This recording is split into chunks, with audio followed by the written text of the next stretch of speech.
ಎಲ್ಲಿದೆ ಜೆಡಿಎಸ್ಗೆ ಮುಕ್ತಿ ಹಾಡ್ ಆಯ್ತು. ಅವರು ಪಕ್ಷ ವಿಸರ್ಜನೆ ಮಾಡೋ ಸ್ಟೇಜ್ನಲ್ಲಿದ್ದಾರೆ. ದಳಪತಿಗಳ ನಡೆಗೆ ಡಿಕೆ ವ್ಯಂಗ್ಯ. ಯಾರು ಸರ್ಕಾರ ತೆಗೆದ್ರು ಅವ್ರ ಜೊತೆಗೆ ಮಠಕ್ಕೆ ಹೋದ್ರು. ಸಮಾಜಕ್ಕೆ ಏನ್ ಸಂದೇಶ ಕೊಡ್ತಾರೆ? ಎಚ್ಡಿಕೆಗೆ ಡಿಸಿಎಂ ಪ್ರಶ್ನೆ.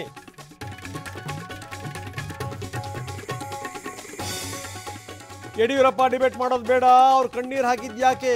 ಮೊದಲು ನಿರ್ಮಲಾ ಸೀತಾರಾಮನ್ಗೆ ಉತ್ತರ ಕೊಡ್ಲಿ ಅಂತ ಕೇಳಿದ್ರು ಡಿಕೆ.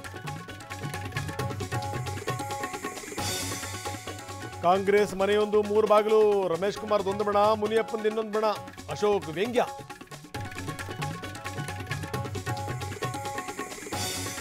ಹಾಸನದಲ್ಲಿ ನಿಲ್ಲದ ಬಿಜೆಪಿ ಜೆಡಿಎಸ್ ಮುನಿಸು.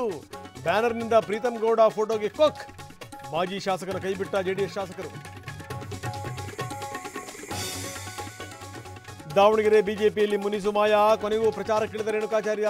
ಗಾಯತ್ರಿ ಸಿದ್ದೇಶ್ವರ್ ಪರ ಮತಯಾಚನೆ. ಭಯೋತ್ಪಾದನೆ ನಿರ್ಮೂಲನೆಗೆ ಪಣ ತೊಟ್ಟಿದ್ದೀವಿ, ಉಗ್ರರನ್ನ ಅವ್ರ ನೆಲದಲ್ಲೇ ಅಳಿಸಿ ಹಾಕಿದ್ದೀವಿ. ಉತ್ತರಾಖಂಡ್ ರ್ಯಾಲಿನಲ್ಲಿ ಮೋದಿ ಗುಡುಗು.